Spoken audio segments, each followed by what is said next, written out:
You were with Paris Saint-Germain since 2017. Since 2017 till 2021. Then I've left PSG because they have closed the EAFC team. Many people said like, oh, we have a federation, but we didn't see a lot of like major event, and it's true, we didn't develop a huge kind of calendar because we want to start right. Once the time is right, hopefully it will be like in 2026, this will be announced, and all of the other kind of procedures for the people will be clear. And by then, I'm pretty sure that we will have a really cool system. So, Ahmed, welcome to the podcast.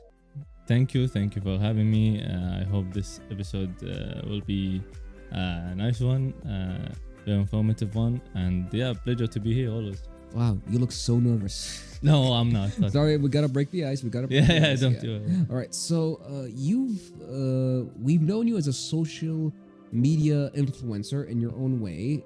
Can you tell us more about your works, your career in esports, as well as the football association here in Qatar?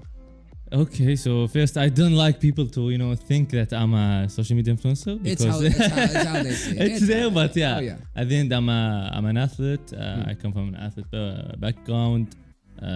Starting with football, and then esports somehow jumped into my way. Of course. Then turned into esports professional athlete. And yeah, it's been a very unique shift, being a pro football player and then somehow recognized esport more, or evaluated esport highly throughout my career. And then I turned out to be a professional esport player. Definitely AFC is the title. And within my career, thank God, I have been winning a lot of tournaments, mainly qualifying for 3 World Cups. 2 of them was with Qatar national team. And I think those were the best highlights of my career. So let's start with your previous career as a professional football player. All right. Did you play for several teams, or did you play for one continuous team? So to dig deep, so from the youth, I started with Aspire Academy. I think Aspire Academy. It was my youth, the youth national team, until I graduated from Aspire. I was in Lakhouia back then, Duhail club now. Okay. So I played in Duhail, and then I've been into 2 loans to Qatar Esports Club and Al Sports Club, and I played also for Al Ahli. You never played for the Arabi? I had it was just one paper. You had an offer. Yeah. I wanted to go to Arabi. I think even when I was younger, I think under 14, 15, I wanted to shift from Al Ahli to Al Arabi, but the transfer couldn't be done. Although I trained 6 months in Al Arabi club without playing any game. That's amazing. Yeah, so I really love Al Arabi though. Oh, who doesn't? I come from a family of Al Arabi lovers. Yeah. It's trust me, it's hard to imagine Fridays anymore. My brother loves Al Sadd. My dad loves Al Arabi with a passion. He used to be one of the previous commentators for Al Arabi. Oh, really? Oh, yeah. Cool. It was somewhere around the 80s or the 90s. Interesting. So we have things in common. We have a football family account, I would say. Yeah. I think he was also a GM for them at some point also. Yeah. What year did they win the League Cup? Oh, they won. The last thing they won, I think the Emir Cup was in 2023, I guess. Oh. Yeah. When they beat Al Sadd, that's the last trophy they won. But I think the league was like 98. Then, it was maybe probably 98. Or something. Oh, yeah, I remember. I think I remember the date. It was 98 when they won the Qatar Esports League. So you had a major career shift from a professional football player. What made you stop after I stopped for some individual reasons. I didn't want to stop. Esport was not a core thing for me, and I didn't want to continue, to be honest, playing esport. I had a goal, so I wanted to achieve 1 World Cup, which I made it after 2 years of professional kind of. So I was in the youth of football, going into the first team, and then boom, I had the chance to play in the rest of the world regional qualifier. They hosted it here in Doha, and then the Qatar Olympic Committee nominated me to participate in it. That's incredible. Yeah, somehow I won it and then qualified to the World Cup. So, and yeah, funny story before too. Yeah. Literally after the World Cup, when I was done from the World Cup, I had a camp to travel to. It was with Qatar Esports Club in Slovenia. So it just tells you that esports was just a path. But then, things have changed. I signed with PSG Esports, Paris Saint-Germain Esports. Sponsors already, came and, wanted to sign with me. I started my contract with Red Bull back then, 2017. So now it's 7-8 years with Red Bull. So yeah, and then things have been promoted. The Red Bull cap. Yeah, of course. Yeah. You gotta represent. We need to. Oh yeah.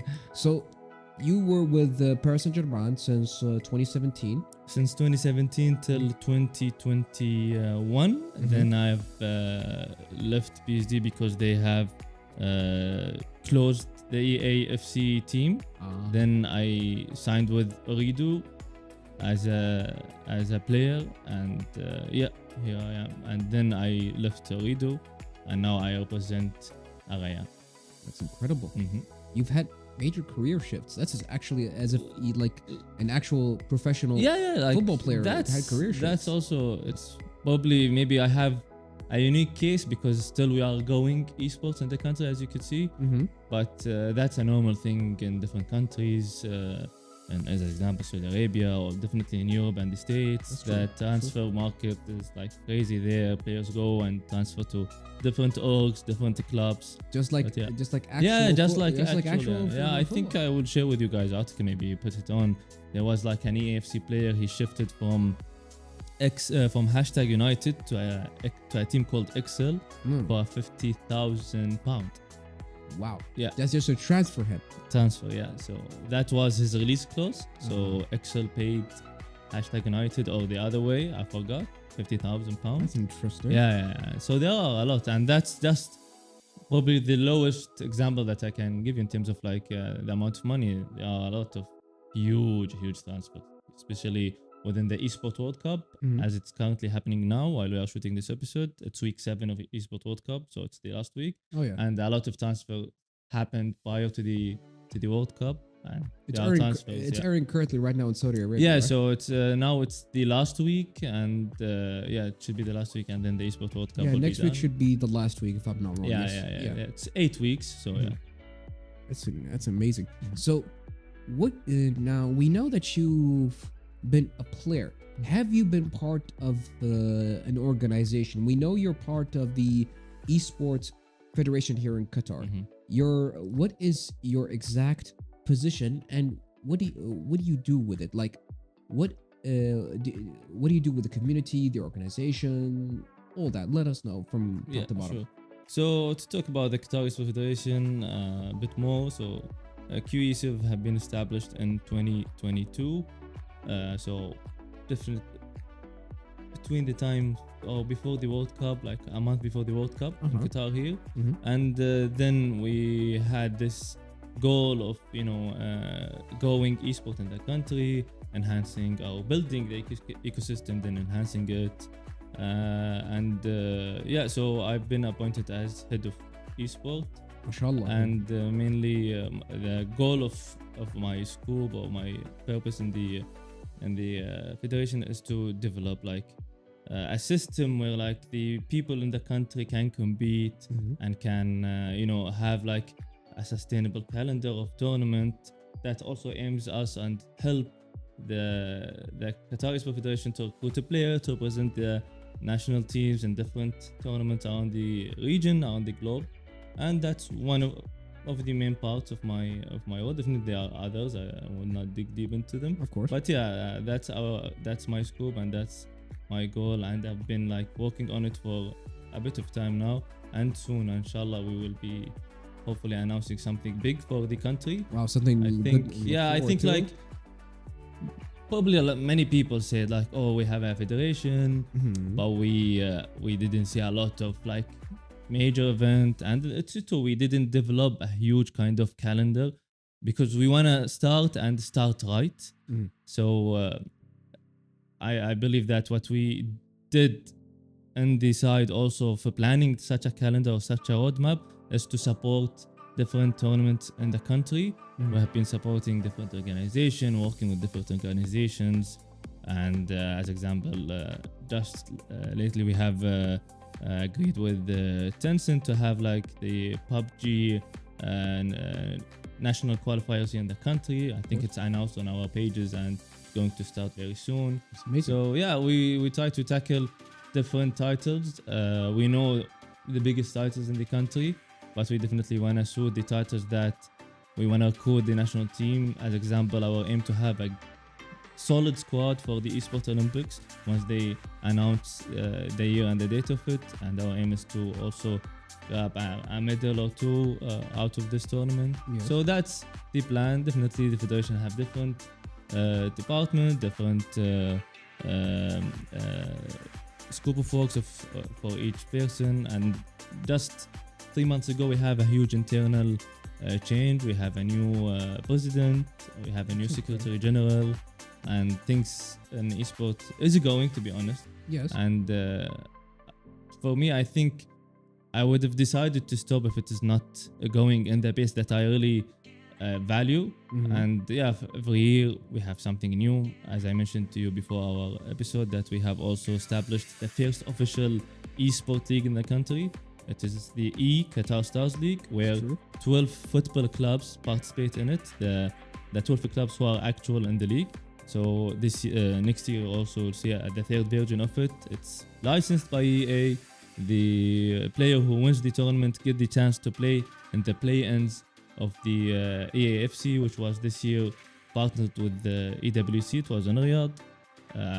It was Rashid Al Ahmed representing Qatar. Last year also the winner went to Germany to play in the play-ins. So we are trying to build something very unique and collaborating with different stakeholders around the globe to go the esports scene in the country. Inshallah, it's amazing, honestly. All the information you just gave. Not it. Once we have this solid, just to give us this particular highlight of what the Qatar Esports Federation is actually doing, is incredible. And we don't hear this as much even on the regular social media channels, but at least hearing it from you, even from internal source, it's actually very invaluable. There was a question on one of our WhatsApp groups, and maybe you could answer this for us. This particular person has a esports team. Now he's got the permits. He wants to register in the esports federation. Now he knows about the esports federation. He tried to contact them, but he didn't know what the process is.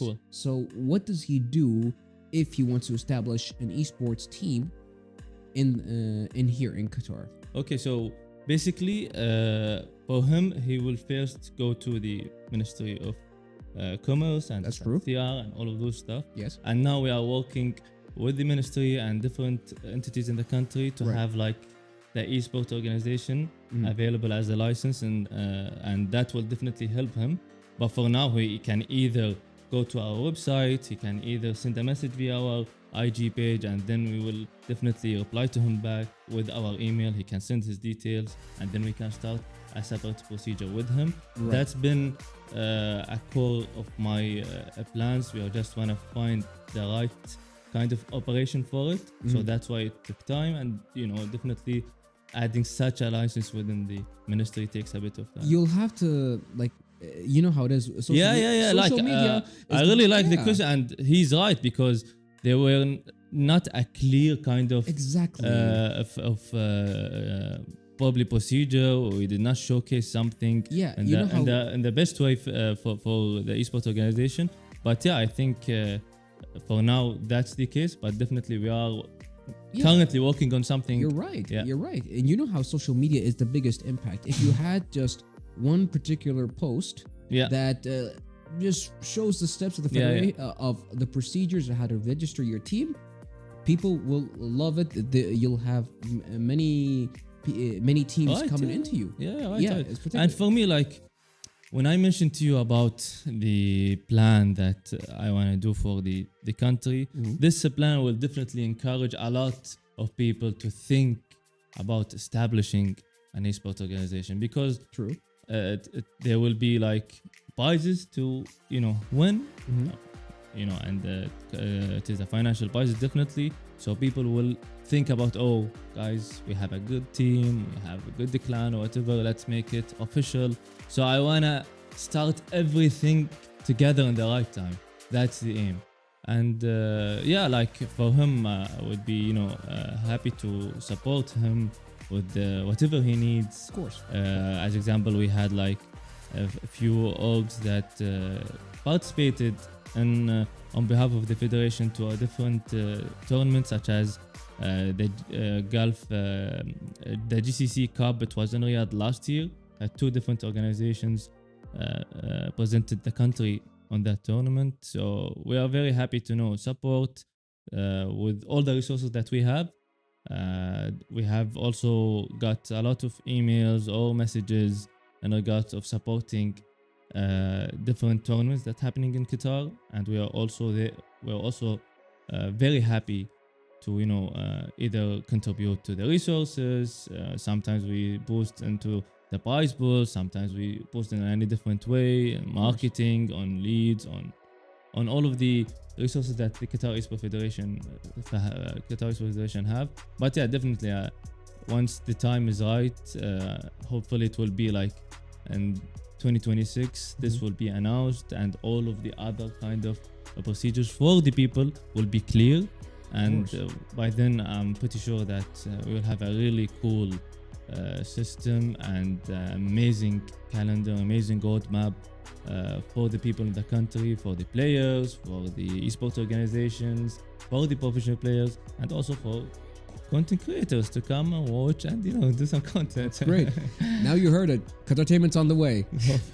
So thank you so much for clarifying that the procedure is really that the Esports Federation is working on making procedures much easier for the community, as well as teams and managers and players and whatnot. This is actually very good to know that the federation cares about the needs of the community. Of course. Yes, of course. So now, if anyone wants to organize, like let's say there's a certain entity or organization or store or anything like that that wants to organize a tournament, do they contact you, or do they just organize it just like that?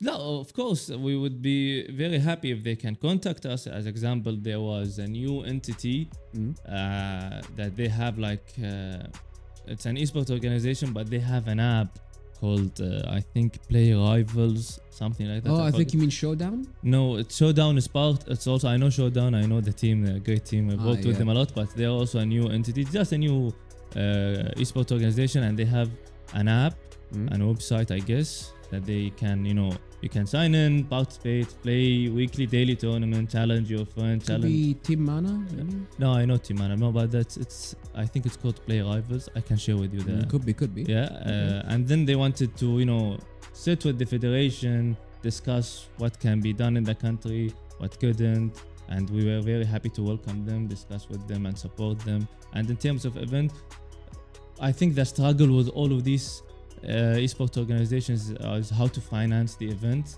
and they always look, we have the federation. The federation always comes to finance. Yeah, they think the federation is the bank. Oh yeah.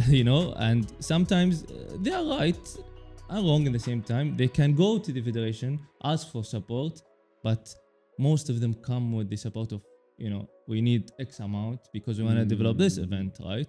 And sometimes the federation can't, provide the financial support every time. That's true. And that's why when we go and approach them, we have a meeting, discuss, and I think most of the Team Mana, Showdown, Quest, all of those companies, we have met them, we have done things with them, we have a great relationship with all of them, and also for any upcoming esports organization. And then at the end, there is a challenge, definitely. We will see. I would love to see more esports players signing with those organization. I think Team Mana is also doing a great job into getting professional players True. lately.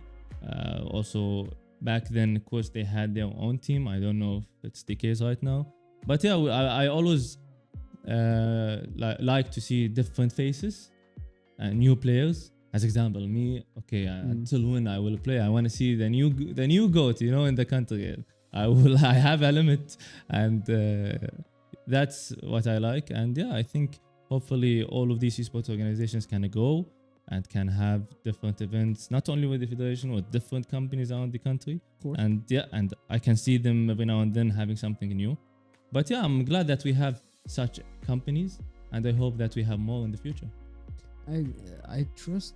So what if one of the things you're saying is the main struggle for esports organization or teams here in Qatar, right? Is of course the first thing is finance support. Yeah, 100%. Yeah. I mean, and when they mean financial support, I know, of course, it means money, of course, without a doubt. Now, what do they need the money for? Did they explain to the federation what is it? Yes, like as example, some ask us for just supporting the prize pool. Some they want to collaborate with us to provide an event, and I would say some. I think we had 2 entities approach us with a plan, and the other cases we approach them for different kind of events. Right. And yeah, I think mostly that's the situation. And the esports organization, they see it in a different way, right? Because they see some different countries, neighbor countries, evolving in esports, and that's a different kind of story and different kind of discussion, because that's a vision of the sport and a vision of the country in different neighbor countries around the GCC, and also in Europe and state. But here esports is taking small steps and going every year. Like this year so far we had around 2 regional events, and we also I didn't mention that also we have the new next year we will have eFIBA, which is the basketball. Yeah, basketball. We they announced already. Once they announced the draw of the tournament, Okay. they have signed an agreement with FIBA, and it will be happening hopefully in the second quarter of 2026. So you see that the vision is going, right? That's what I see. So when you want to organize an esports competition, you speak to the exact same entity. So if it's FIFA, if it's football, it's FIFA. If it's basketball, it's FIBA. If you want to organize the global event, so if you want to organize the world championship of that title, you have to contact the world. Yes. So as example, if we want to work now regarding AFC and get the AFC World Championship, we will go directly to the game developer, which is AFC, and then and FIBA, because they have an agreement with the NBA regarding the title. Right. They handle, and they have a new department which called eFIBA with a team dedicated just for the tournament. I've had the chance to visit them in the Philippines last year to watch the finals of eFIBA season 3, I guess. It was very, very nice, and part of that was to inspect and check everything, and hopefully we can deliver a huge event in the country. But when it comes to like NBA, well, I'm pretty sure it's NBA 2K, right? It's mainly American teams. No. It's not. No, like the American. Please explain. Basically, there is like the open world where you can create your own player. Yeah, career mode. Yes. Yeah. And then there is a selection. So they do qualifiers for each region, and then they select the top team, and they qualify to the World Championship, which will be happening in the country. Right. Yeah. So they will not play with the NBA teams only. You will develop your own players, such as pro clubs in AFC, if you're aware. Right. But that's in terms of career mode. So what about like if someone wants to play on a professional level with world teams, national teams? Yeah. So basically, as example, let's talk about the national team of the United States. Right. They have their own EMBA league. Okay, and they select the players from that league. That's how they qualify. Yes, so they select their players. They play in the regional qualifier that they on their region, and then if they win, they qualify to the eFIBA. Same approach happens to here. They participate. Our national team participates in the MENA qualifiers, and if they reach or win the MENA qualifiers, they qualify to the eFIBA World Cup. Yeah. So as far as I can understand, the player from the region represents the country. Yeah. So I'm representing Qatar. This guy's representing Bahrain. This guy's representing Saudi Arabia. No, it's I think 5v5. So it's okay. So it's 5 players for each team. Yeah. Right. But the teams they get to play with are of course NBA teams. No, so there is a mode in the game. That's what Pro-Am, I guess, is the name of the mode. So you develop your own player. You know purchase some kind of attributes. And then you play with that player with other guys in your team. Yeah. So it's a literal 5 versus 5. Yeah. 5 actual players playing. Right. Okay, that's incredible. That's incredible. Interesting. Now I want to play NBA. Now I want to play a player. Now I want to dunk right now. But yeah, it's interesting. I think even the event in the Philippines was really lovely because in Philippine basketball is huge. They have huge community, especially also in the esports version of it, and it was lovely. Philippines did a great tournament. I saw the fans going crazy supporting the team. Yeah, in the eFIBA last year, and yeah, I think in our version here in Doha, we will definitely do something great, inshallah. Do people like to watch, like, let's say, live streams of people playing in like let's for eFIBA or eFIFA? I think for like my title, definitely like people like to watch. Yeah. I think I used to stream a lot and I really got great markup. People wanted me to push more into streaming, but I didn't decide. FIFA in particular because it has more prestige. Yeah, FIFA, and also like there are some other titles. I know a group of people who watch the Code League in the States whenever they have their majors. So there is some watch parties happening in different majors. I agree. It's not that huge in the country, but still I know that people love to watch. Most of them so some of them love to watch, but not to play professionally. And yeah, I think there's a lot of popularity on a few different titles in terms of like watching. Now, if you want to stream, not in terms of title, but in terms of platform, would you want to use your own platform, like let's say your own website, or would you stream it to YouTube or Twitch? Yeah. I think Twitch and YouTube is the most popular streaming platform for gaming. Yes. Now I think Kick jumped in and took a pile of Twitch a bit. But yeah, I think Twitch is the go-to for me, especially also for the events that I operate in. I always use a Twitch. Sometimes I use both Twitch and YouTube because some people prefer to YouTube. Twitch. Yeah. And for me, even when I want to watch something now, I go to YouTube. I don't. Yeah. It allows you to read the comments. Easy to share, honestly, you can't share the YouTube link for the video. You have to share the channel. Right. Yeah, YouTube is different, right? Yeah, YouTube, you can actually take the link of the channel. YouTube is common, like you're pretty sure that everyone has YouTube in his phone or something, so that's why. Exactly. That's why YouTube is the way to go when creating content. Sorry, had to say it.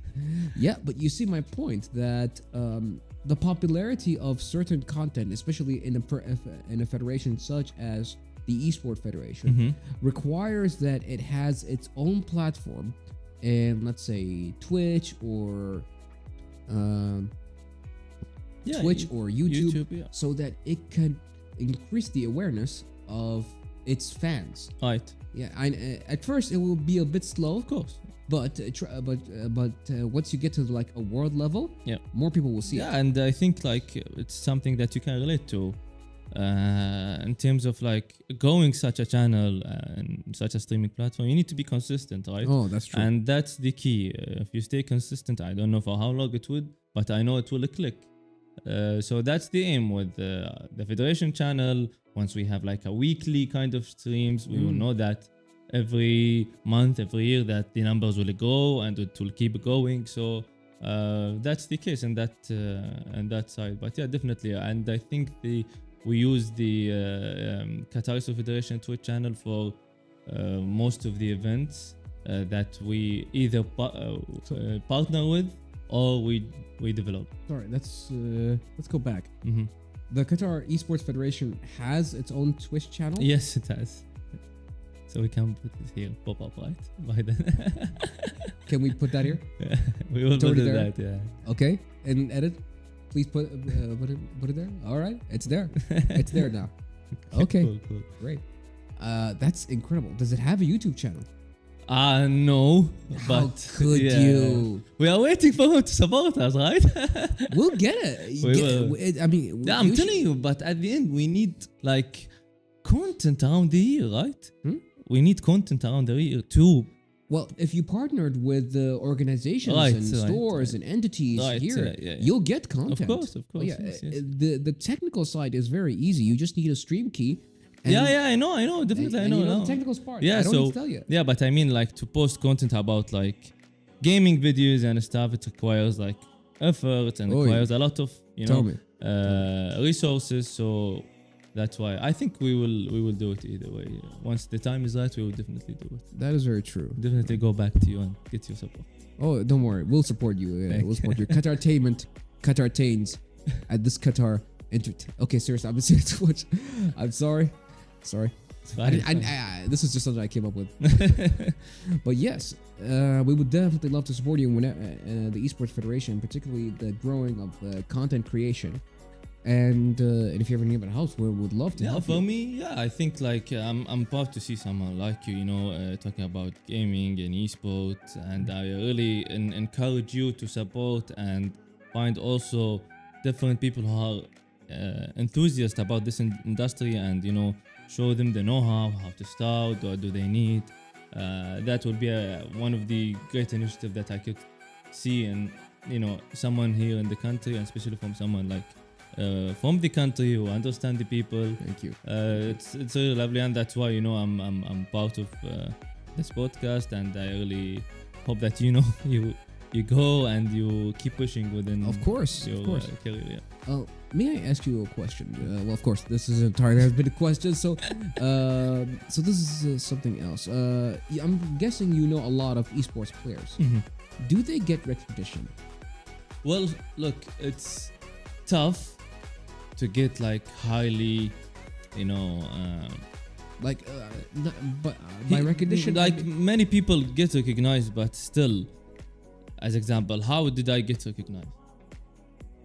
People can answer. It's if like you this. want to be recognized without, having something back It's then when like I this. qualified. It's like this. Yeah, but like back then when I being, qualified, that's where I explained to my even my teammates back then in the E national team. I told them that, guys, I had a chance, I took it, and that's why maybe there's a differentiation in terms of like recognition from myself and the other guys.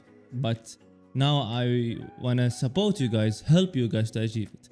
And my title and all the other titles, the way is the same way, right? It's just different game. True. So when I qualified, esports was nothing in the country. I'm pretty sure nobody recognized esport. Mm-hmm. I'm pretty sure the events were like very minimal. Yeah. And there was a community who did like a weekly tournament. I remember it was in Al Saad, and then from that I kept playing week in week out. Could it be 1UP? No, it was not in 1UP, but I forgot the name of the gaming lounge. Could be the gaming lounge. It was I think it was the gaming lounge. I forgot, but it's closed now, unfortunately. But yeah, my aim here is that the industry was not huge, and I took it somehow things go for my side, and then I got lucky and got the chance. But now the good thing that if there is a player who participate and qualifies somehow to the World Cup, he has a whole federation to support him. Back then I remember going to Ministry of Sport, Qatar Olympic Committee, Qatar Federation. Hey guys, with my cousin, shout out to my cousin. Oh. Hey guys, I have my cousin. he's this old. He qualified to the World Cup of this title. Nobody understands. Exactly. What is this? So but now, Can I outside of this conversation? I actually went through the exact same thing. I used to, well, still in a way, play kendo. It's a Japanese martial art where you fight with swords, bamboo swords, and armor and everything. Right. Basically, you, in a nutshell, you turn into a samurai. It's not a joke. I've been doing it for 10 years. Here in the country. Here in the country. Look up Doha. But you don't have like, there's no entity or governing body for that exact. That's because it has a World Kendo Federation. However, there is no federation here in Qatar. It's non-profit. Here, let's be honest. There's no sugarcoating it. The entities here, they want profit. Right. So I went one time to the Olympic Association, right? Not understanding that Kendo as a general sport around the world is not Olympic. So that not only did they not know about it, they basically just didn't want to help me or providing kind of because it's support. not recognized in the Olympics. It's not recognized at all. Yeah. So the Olympics is one thing. Esport wasn't also, by the way. Yeah. Exactly. Yeah. That's what I'm saying. It's the same boat. Yeah. A sport that wants to be recognized in a country that should be recognizing it is not recognized at all. How many times did I say recognized? But you see... But I get your point. Yeah. We've been there, but alhamdulillah, we have, skipped that part. We skipped that part. And everybody established their own. Yeah, look up Doha Kendo Club. You'll see what I mean. Cool. I would definitely. Oh, yeah.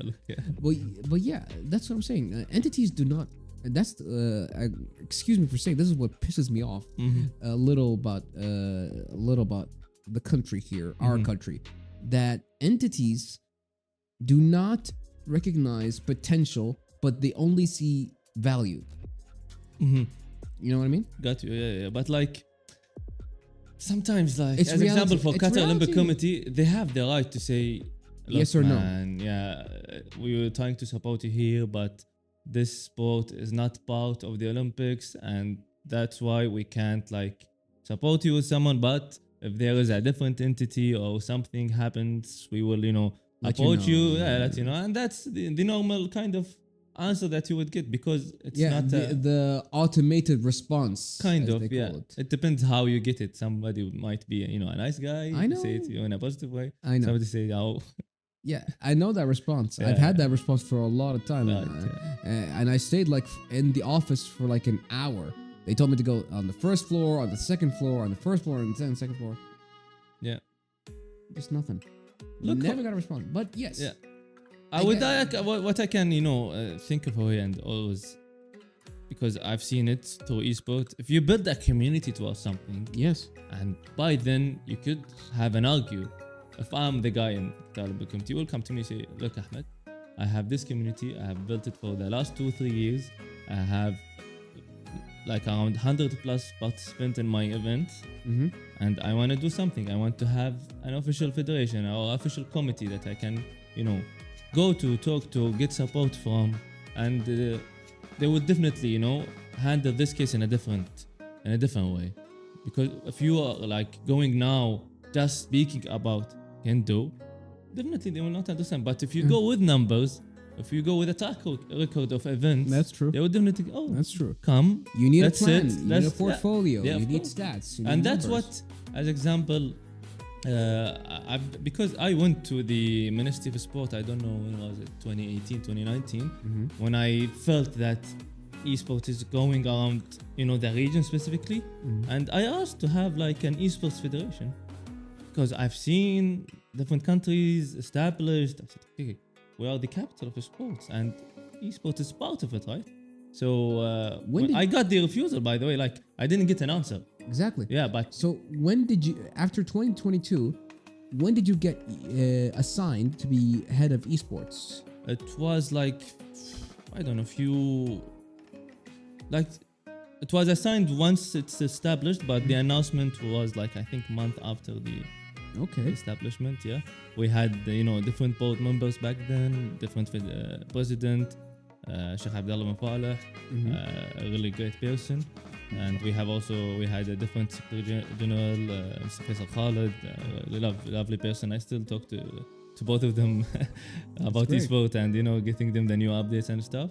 But yeah, and then we had like the plan to, you know, start our Esports Federation and how we can operate, how we can, you know, get support from different entities around eSport. But we are recognized, and the president of Qatar Olympic Committee, His Excellency Sheikh Ja'an, he established the federation. So it means that the vision of the country is looking into eSport, and as I say it again, it's taking normal steps. And I really like the pace, because at the end, we don't want to compete with others.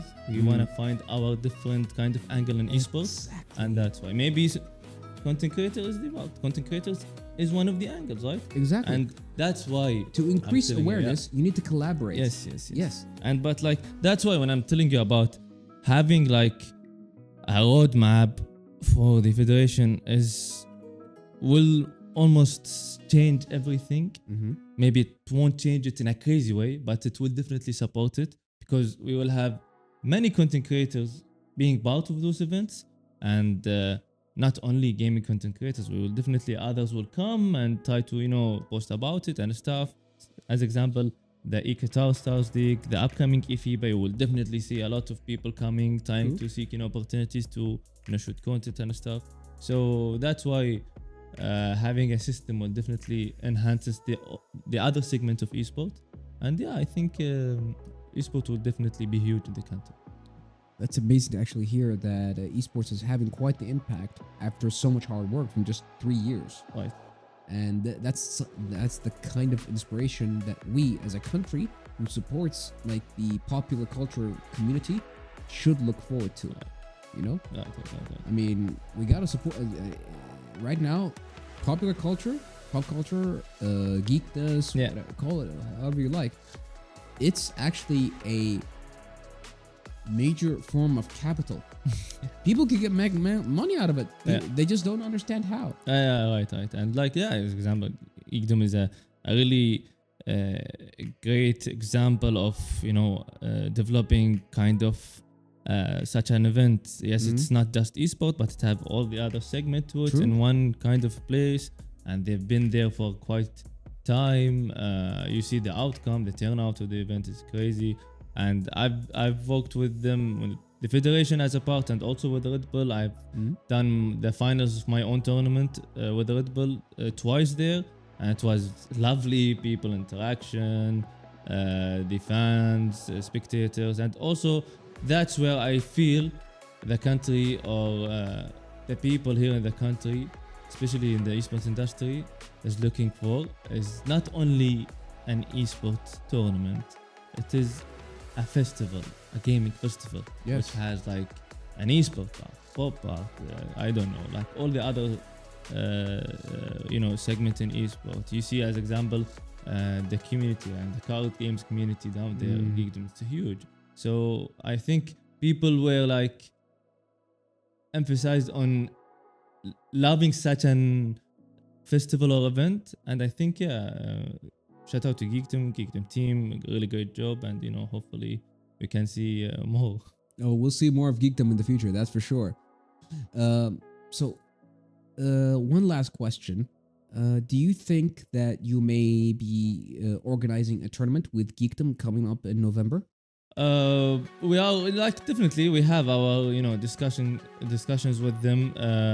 Usually we part with them within their esport titles. Yes. And we organize always. That's the task we have. Also, I don't know if I think 2024 we have signed an agreement also with DFI, which is, you know, the entity. The partner, yes. And we always discuss with them the type of titles. They get some support, some resources from us, and we are always in great relationship with the guys in geekdom. I understand. This has been great. I truly appreciate your time, Ahmed. This was a very eye-opening interview to a conversation to the Esports Federation here in Qatar. You just see it, but now I feel like I am there. Cool. I'm part of the esports community. Glad to hear. You actually helped me understand more about the esports community in a very, very positive way. Truly, man, you are an inspiration. Thank you for your kind words. I'm always happy to see someone like you, and I really encourage people who are watching that if they have this segment, if they have this passion to create content about esports, you don't need like events. You can create your own content. We are in a digital world. That's right? what we do here in Qatartainment.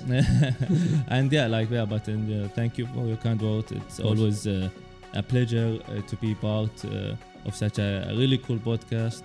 I wish you the best, and definitely for any plans that you wanna have, any questions regarding esports, I will be very happy to host you and discuss with you. Of course. And also we would people that come from your side. Yeah, our team would be very honored to be part of anything that you would establish. If you just text me, and I'll organize it, and inshallah with time I'll be there. For sure. Thank you for having me. Thank you. Guys, I had Ahmad. Sorry, I can't pronounce your last name. You can say it in Arabic. Ahmad Al Meghessib. Okay, that's what I think. Because I couldn't read it. Yeah, it's fine. It happens. No. This was Ahmad Al Meghessib, my good. Now I could say my good friend. Yeah, of course. Okay, my guest and my good friend here. We had a great conversation, a great podcast, very opening to the esports community and federation here in Qatar, as well as the Football Federation, and highlights of his career as a football player, esports player, and the head of esports.